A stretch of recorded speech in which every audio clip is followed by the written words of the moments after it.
د افغانستان ژغورنې ملي شورا د طالبانو حکومت پر وړاندې یوازینۍ لاره د جګړې پاتې ده. سلام، وخت مو پخیر. پام وکړئ د نن ورځې تازه خبر ته. د افغانستان د ژغورنې ملي شورا وایي د طالبانو حکومت پر وړاندې یوازینۍ لاره د جګړې پاتې ده.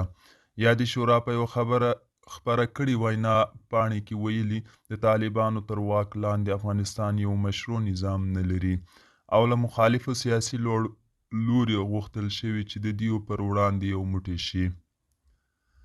دوی پر هغو هیوادونو هم نیوکه کړې چې له اوسني حکومت سره تعامل کوي. د یادې شورا په خبرپاڼه کې راغلي طالبانو د ښځو او نجونو له بشري او اساسي حقونو څخه د بې برخې کولو سربیره وژنو، شکنجو او د خلکو د شتمنیو غصبولو ته هم دوام ورکړی دی.